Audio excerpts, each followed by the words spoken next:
เคยคุยเฮ็ดเวียกเฮ็ดงานซื่อๆ เจ้าไปเฮ็ดเวียกหยังตะกี้ เฮ็ดเวียกอยู่ไทยเลย เป็นแนวใดคือว่าบ่อยากเอาเมียญาติผู้หญิงนะเนี่ย อกหักบ่เหตุผลที่บ่อยากเอาเมียน่ะผู้ชายตัวแม่นบ่ โอ้ยเมื่อยนะเฮ็ดเวียกนะ เอาญาติเมียซะเฮ็ดเวียกว่าดอกกับผู้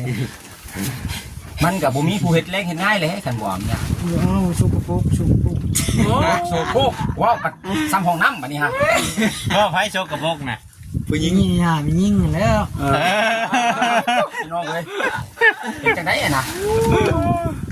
คือสิพิษใจเราแบบไรแบบหนึง มี แล้ว มีเพจเลยเนาะค่อยว่าผู้ชายตัวอันนี้ค่อยว่า สงสัยญาติ เคยมีเพ ผู้ จ สาวเฮ็ดให้ซอกซ้ำ เสียใจ เสียใจยาคุณเฮงก็เลยซาดนี่ แม่นบ่ อ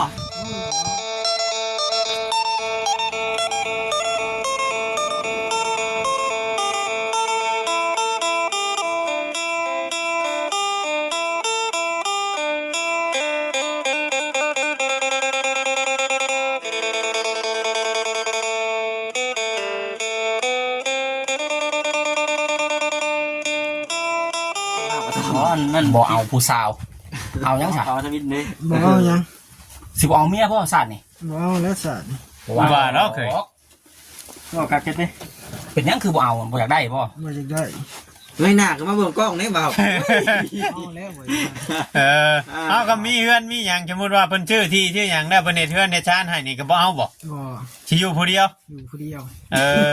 เราเคยมีเนี่ยบ่เราเคยมี เจ้าเคยมีบ่ บ่เคยมีเมีย บ่เคยมีเมียอีกเทื่อ บ่เคยมีครอบครัวเทื่อ ก็บ่ได้เคยเด่นแชทเด่นเช้าบ่ บ่เคย เคยแต่คุยผ่านโทรศัพท์ไหม เธออย่าบอกคุยโทรศัพท์ คุยโทรศัพท์เพราะ แม่คุยกับผู้สาวนะแต่ก่อนนะ เคยคุยเฮ็ดเวียกเฮ็ดงานซื่อ เจ้าไปเฮ็ดเวียกหยังตะกี้ ๆเฮ็ดเวียกอยู่ไทยเลย เป็นแนวใดคือว่าบ่อยากเอาเมียญาติผู้หญิงนะเนี่ย อกหักบ่เหตุผลที่บ่อยากเอาเมียน่ะผู้ชายตัวแม่นบ่ โอ้ยเมื่อยนะเฮ็ดเวียกนะ เอาญาติเมียซะเฮ็ดเวียกว่าดอกกับผู้มันก็บ่มีผู้เฮ็ดแรงเฮ็ดง่ายเลยคันบ่เอาเมีย ว้าวชุกกระปุกชุกกระปุก โซโคว้าวกับซ้ำห้องน้ำบัดนี้ฮะ พ่อไผโชกกระบกน่ะ ผู้หญิง นี่หามียิ่งแล้ว พี่น้องเอ้ยเป็นจังได๋นะ คือสิพิษใจเราแบบไรแบบหนึง มี แล้ว มีเพจเลยเนาะค่อยว่าผู้ชายตัวอันนี้ค่อยว่า สงสัยญาติ เคยมีเพจ ผู้สาวเฮ็ดให้ซอกซ้ำ เสียใจ เสียใจยาคุณเฮงก็เลยซาดนี่ แม่นบ่ โอ้ยบ่เอาแล้ว ก็เลยซาดนี่จังใดก็บ่เอาผู้สาวมาแต่งเอาก็ยังบ่เอาเดี๋ยวนี้ฮะ มีเพจแล้วมีเพจแล้ว มีแผลในใจแล้วแหละ มี คันว่าผู้สาวมาแต่งเอานี่เอาอยู่บ่ บ่เอา คือเรานี่สิโบ มาแต่งก็บ่เอา สิโบเสียเงินให้ผู้ชายดอกว่าคำไทยคือว่าผู้นี่ มีนักมาแต่งเอา คำว่านั่น ผู้สาวมาแต่งเอายังบ่เอาเบิ่งเจ้า นั่นแหละจังหวะน่ะ ให้บ่เวียงเด้เนาะผู้สาวมาแต่งเอานี่บ้า มันหน่อยคนแน่ผู้ชายมาแต่งเอาเนาะเฮ้ยมีแต่อันขนาดอยู่อัน คันผู้ชายมาแต่งทั้งอย่างเนาะ ประเทศอินเดียพุ่นนะมีผู้ชายอันผู้หญิงแต่งผู้ชายเนาะ นี่ ตามที่เขาได้ยินอันเพิ่นเว้าเนาะ นี่ กินข้าวกับพี่ช้างว่าภูมื้อนี่ กินข้าวกับต้มไว ไวๆกินซ่าได้คือไวๆนะ ๆโดย โอ้น้ำตัวใหญ่นี่ยังบ่ได้กินจังดีเนาะเซ็ตไปเว้ยเจ้าพี่น้องเอ้ย แล้วกินหัวเสือก่อนได้ เนาะ มันนุ่มเราเอาหัวเสือ มันนุ่มมันลื่นดิ นุ่มลื่นในคอแล้วอ่ะ กินแล้วมันชืดนะ เพราะแต่ก่อนกินแต่น้ำยาขยะเนาะ เป็นยังไงเป็นออกมาอยู่บ่ บ่ จังมือแล้วเพิ่นบ่ได้ออกมา บ่ออกมามื้อนี้เลย เมื่อวานนี้ออกมา ออกมา เพิ่นได้พี่ช้างมาให้เพิ่นน่ะ บ่ได้ยัง เพิ่นมาเยี่ยมเจ้าบ่ โดย มื้อนี้สงสัยย่านเพิ่นไปเฮ็ดแนวอื่นเนาะไปเฮ็ดแนวอื่นฝันยังเมื่อคืนนี่ บ่ได้พันนึง เราเคยพันแม่นอยู่บ่จังถามเรื่องพัน แม่นนั่นแล้วเขาบอกบ่เราบอกแต่ว่าเราบอกตรงรถ เอาไหมมันนี่ นี่เราบ่บอกมัน เด็กลาวได้เหมือน พันอยู่บ่ บ่ โอ้น้องพันทำบ่สิ่ง บ่ชิงรถรุ่นรถ12ตู้ให้เลขอ่ะบ่แม่นจนลำตู้ มันสื่ออีกแล้ว จนมาจักควมจีชื่อเป็นยังไงสาวบอยแอนคือว่าไปเบิ่งที่บางอย่างนะ เป็นบางทีแต่วันนี้ยังบริกรับเข้าไปห หาเจ้าของทีมมื้อนี้พอมาพี่ก่อน โอ้ยังบ่ได้ ขาออกบ่ ฮู้ เอา บ่ ออก ว่า ไปนี่แหละ ราคาเท่าไหร่ อื นะ ม ฮู้หรือบ่ราคาเท่าไหร่นะ ราคาน่ะยังบ่ทันฮู้ทอแต่คอยไปเบิ่ง ไปเบิ่งแล้ว ไปเบิ่งที่ดินไว้นะว่างามหรือบ่งามให้ FC เพิ่นเบิ่งเพิ่นว่าโอ้งามพลาด งามก็ บ่ ยัง ผู้ ฮู้ นี่ ราคาเนาะ บ่สำหรับบ่ผู้นี่อยู่ใช้ก็อยู่ได้เนาะเพราะแค่ว่ามีเพิ่นชื่อให้เนาะ โดย บ่ได้เลือกเราว่าอยู่ใกล้ผีซ่าก็บ่ได้ย่านเราว่าอยู่ได้เบิดเรา เราเว้าสิแล้วแต่เก่ากะเราบ่ได้ญาติขอเพียงแต่มีดินเป็นของตัวเองเรา อืม มีบนอยู่ อยู่ นะเรา อยู่เนาะ แม่นตอนมากับบ่แอนตอนนั้นมีหลายอย่างให้เลือกเอาอย่างเดียวแล้วในอื่นเราบ่เอาเราเอาเขาในระยะ เออ เอาเขาก่อนเราวะอยากเอาแต่เขาระยะด้วยได้เดี๋ยวนี้ฮะ บ่ได้ เราบ่ อื่น เอา อีก อย่าง เนาะ แม่นเราบ่อยากขออย่างมากมายแบบปูนะ อืม กินเบิดแล้วบ่สอบ เนี่ยมันจำเป็นนะเนาะก็ได้เนาะ แต่เงินนี่เราบ่เคยขอเถื่อได้ บ่ กิน แม่ ใส่สิหมด เขาให้แล้วเอาเขา ไก่ ให้ จะเบิดแล้ว ระ ว่าย ะ เป่าตัวหนึงฮะ ยังเปล่าเดียว เป่าตัวหนึงได้ค่ะไก่แล้ว ใกล้แล้ว อืม ไก่จะเบิดแล้วพี่น้องเพราะว่าเรากินกลับมาเนี่ยเด้ อื แม่นเราเป็นคนแพงหมา ตัวเลี้ยงมาได้เลี้ยงมาโชโกพุ่น มามื้อนี้เพิ่นจื้อเสียงปากบ่เฮา บ่มีคนมาก่อนเด้ เลย เพราะว่ามาเมื่อก่อนนี่อย่างลึ่งก็ตามบัดสิเมื่อแล้วยังเฮาเนาะไว้ บ่เข้ามากินนี่ก็ห้าววิโนจะบ่ดีเข้ามาเนาะ เออ ก่อนมีคนเข้ามาก่อนมันก็ลึงเท่าคน มี เข้า ห มา ลาย แรก คนแล้วมาหาเนาะ เริ่มมีหลายคนเข้ามามันแห้งขี้ฮอดขี้บ่เฮาคนนั้นมันดึก เจ้าก็ญาตินี่บ่คนเข้ามาหลายๆบ่พูฮะ ธรรมดา ธรรมดา ตอนแรกๆได้จ้ะ ตอนแรกก็ญาติบ่ บ่ได้ หมู่บันได อย่าบอกได้ว่าช่วงใหม่เขามาหาเป็นคนดังแล้วไปรี่อะมาหาบ่เห็นเนี่ยประจักษ์หน้าเว้าได้เนาะบ่แอน เงยหน้าสิมาสู่กล้องพี่น้าอุ้ยวิธีก้มซะหน้า อยากสาดแต่มองอันนี้ฮะชื่อมาให้ยังเอาอันนี้อยู่มองนี่เนาะ ชื่อมาให้แล้วไม่อยู่บ่มองน่ะ ได้ไปใช่หรือบ่หรือยัง ยัง โอ้ ไปใช่อยู่ใช้มีหวยบ่ มี เถ หวย อะ มีห้องบ่ทันนี่ แต่ร้านบอกกันด้วยนะ โหยละมุนพุ่นเลย หวยละมึน ทางใดปัน ไป แล้ว ทำ ทำแล้ว กัน เป็นรักย่างไป ไกลจะบอกกู ใกล้เถอะ เหือน้อยไปครับ เป็นรักพุ่นเลย รักกลัวอยู่แล้ว เมื่อไรปลามาลายกินเบิดเลยเราอ่ะยำเน่า ในใช้ได้มาจำไหนได้เทีย2-3ตัว เรา เอาอันนี้ได้บ่ยังมันเจ๊งสิได้หลายมันได้จีถึงลายเบื้องแน่นี่นะอันละสารนะ เออ สารชาให้เบิ่งเด้อจะหน่อยเด้อ สร้างเองบ่ตัวนั้นน่ะ สารเองนี่น่ะ แล้วมัน อ ไผ่แยงออกมาแล้วก็สาดนะฮะ ไปแย่งบ่ แม่แล้วมันไผ่แยงตัวมันขาดแล้วออกมาแล้วก็ ที่ สา เป็ ด นมองแล้วจุไพ่นี่แล้วคาดเข้าเป็นหนึ่งเข่าหนึ่งกอยลำบากขนาด คือว่า สุดยอด นั่ เนาะ นอยู่พี่น้องไงเนาะ ยังกินอยู่บ่กอยนะ ก้อยนี่บ่ คู่มือนี่เดียวนี่นะ2-3 มื้อนี่ ย่างกินข้าวก่อน ยังบ่ได้กินกอยนะป้าไปก่อน ปลาไว้ก่อน คันว่าเข้าเบิ่งแล้วสิกินกอย โดย ให้มันจุกเชิญก่อนเนาะ ทุกเซินก้อนนี่ว่าก็มีเก่ากินก่อยเนาะ เนาะอันนี้คือปลาไว้ก้อนมาซั่น บ่ได้ไปหามาเฮ็ดไว้อีกบ่กอยให้มันคือ บ่ จังหน่อยมันเข้าเบิ่งแล้วบ่ทันแล้วเอากอยมาแล้วบ่จืดเมาเด้ ทันอยู่ ทันบ่ ทัน ยามแรกที่เขาไปอาหารแบบไรมันมีบ่ยามแบบ กอยนะ เนี่ย ก็มีแล้วยามนี้ ยั แล้ว ง มี บ่แรงยามนี่ แม่นคันยามเดือน15นี่คือมันตายอย่าง เขา ไร อยากเห็นเนาะ วิเข่าพุ่นแรง ยามไปมันเดิมโดนเดิมยังบ่ลดเนาะเดี๋ยวนี้เนาะ ยามแรกนี่เจ้าเฮ็ดกินกับยังจะบอกกู ยามแรกกินกับปลากับหนก บ่อันบ่มีก่อยน่ะ กินแต่ก้อยเลย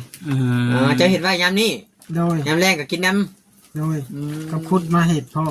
แล้วคุณ มายังแค่ตัวนั้นน่ะมายังตัวน่ะแห้งๆตัวน่ะเก็บบดบ่ เห็ดบ ก็ ด เฮ็ดบดแห้ง เห็ดบดเห็ดขาว โอ้เก็บมาไว้คือกันนั่นกะ ใครเอามาน่ะ เจ้าบ่เอามา ข่อยไปแล้ว เอามาเฮ็ดจังคือจนแห้งแข็งกินได้บ่น่ะ กินได้ บ่แช่น้ำบ่ อาศัยแช่น้ำเอานะเนาะ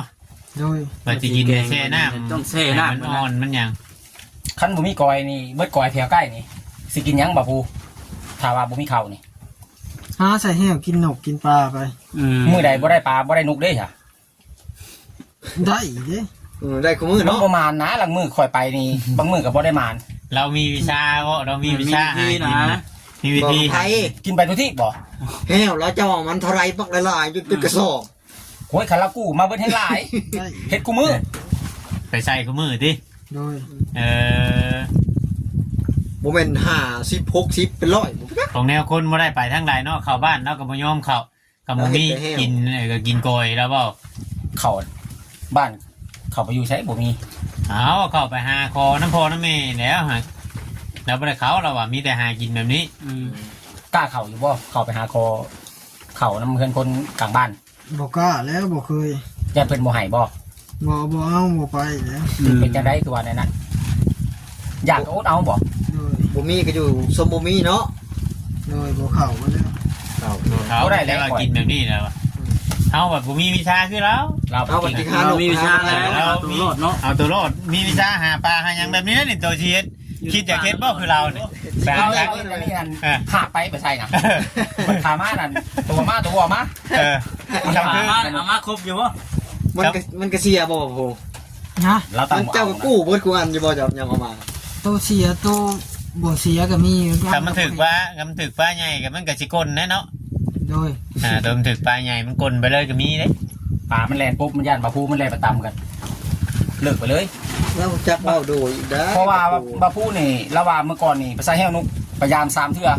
ก็ถือบ่กู้แล้ววะปะเลยมันประมาณ ตัวนี้นะเอาแยงซานดิเว้ย เอา นอ เสือก ก จาก นี่ บอนมันไม่ปลาลาย จะว่ามันสิติดอยู่บ่ ขนาด คอยว่าปลาตามัวนะปลา เพราะว่า ตามัว เอา นะ ตู้ไม่ดีว่ายังกันเฮตัวมันเอาสอนที่จะตึกถึงหรือบ่ครับเนาะ ข่อยว่าไปใช้แห้วนกขุมนกขิมคนใดนี่แหละ ใช่ป่าได้นะ แล้วว่าใช้ปลาข่อยมาเห็นทมิตข่อยว่าเราเอาไปใช้แห้วนกขุมน่ะ คือยังดิ คำไปกลางว่าอยู่โคกกับงูสิถึงอันนี้นะ บุย นกคุ้ม งู คือ เลย มันชื่อไปไหนงูมันก็ร้อน โอ้ยงูน่ะถึก ถึกบ่ เจ้าเห็นบ่งู คาดว่ามันถือกับมันสีบ่อยู่ดนเพราะว่ามันบ่แม่นคือมองขมองเกียมัน บ่มันสิเป็นแบบเฮบ่กำไพเฮขาดเฮยังเจ้าไปเพียกโลดน้ำปลา มันแผ่นใหญ่น่ะสิค้าอยู่นี่แผ่นน้อยบ่ยังแผ่นใหญ่อาศัยมันหลายเส้นพันกัน มันเข้าไปอันนึงในงูน่ะมันสิเป็นเกล็ดเด้เวลามันถอยแต่เกล็ดมันฮุบมานี่แหละนั่นตอนข่อยอยู่พามใกล้น่ะตะข่ายซ้ำนี่มันยังติด ติดบ่ นี่ตะข่ายแบบเอ็นใหญ่น่ะเอ็นใหญ่ เคยบ่ถึงงูเบาอันนะโค เคยอยู่ อ่า น้องเคยอยู่ในซักเคยมันขาดไปมัน เพราะว่าอันนี้มันแล้วกลางอยู่น้ำเนาะชวนลายกับมันบ่อย่างอันนั้น ถึกงูตะปาแล้วเนาะ แน่งูปลางูอย่างอันนั้น เจ้ากินบ่งูตะปาน่ะ กินหมดแต่แหงูปลา กินเบิด บ่ได้เลือกยังว่าแต่นี่ ห กิ น้าน เนาะ เว้าง่ายๆว่าเพื่อความอยู่รอดนั่นแหละเรา แม่ อะ น ขัดข้าเจ้าก็กินบ่ อ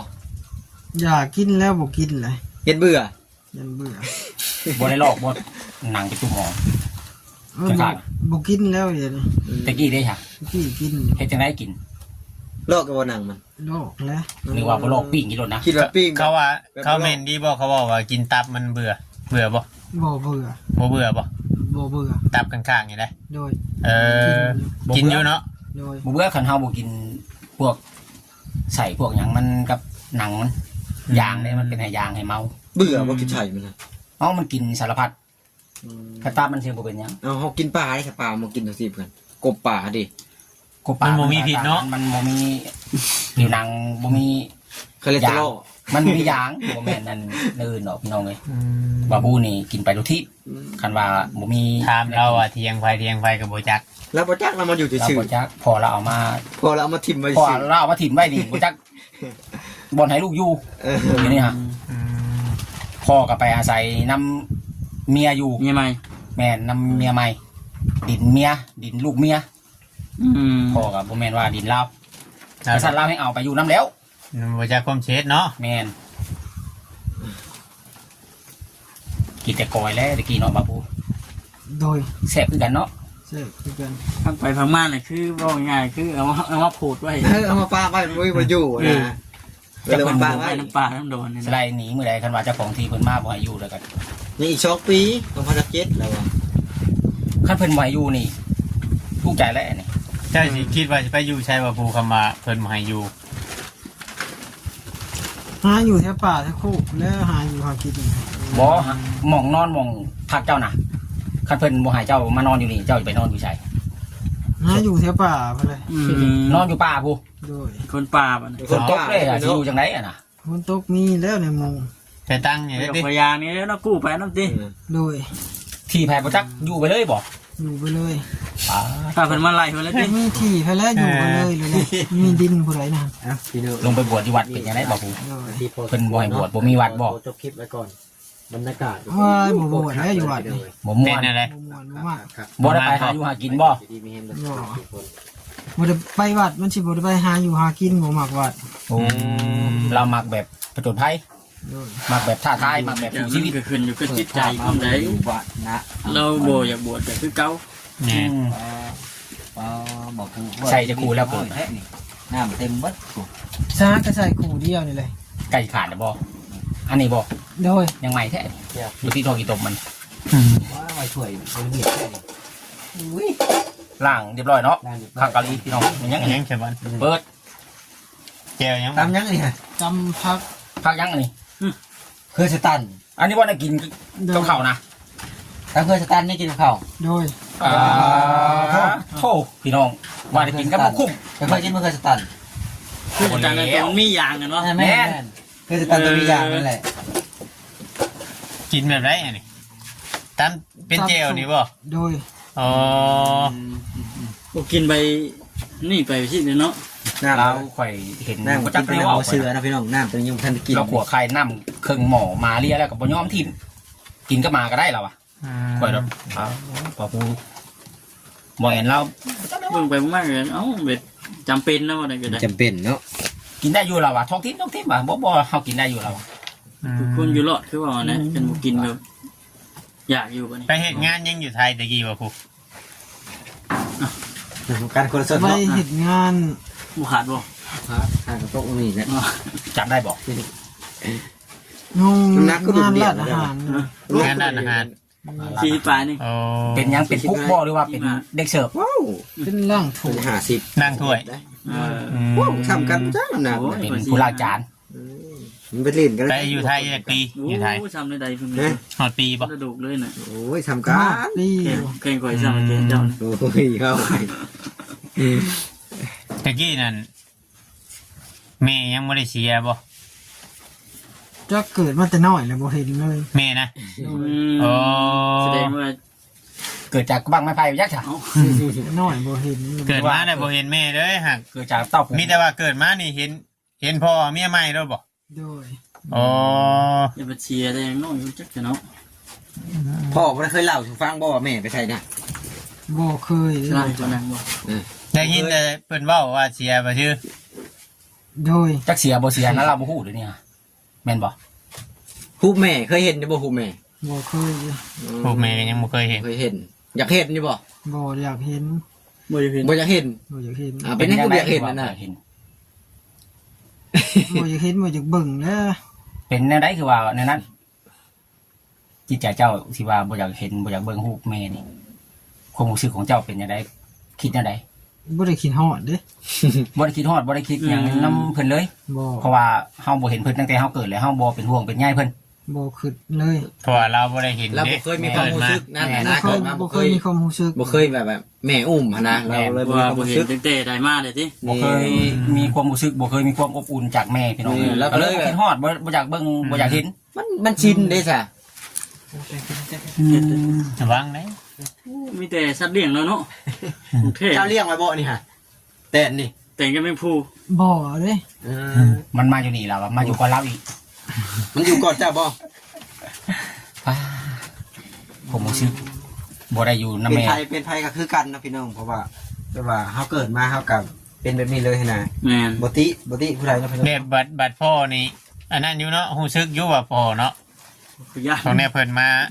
เบิ่งอยู่เนาะอย่าไปตีมันโตได้เฮ้ยไปตีมันไป แม่ก็บ่ได้อันแบบว่าเท้าหาทั้งลูกเนาะ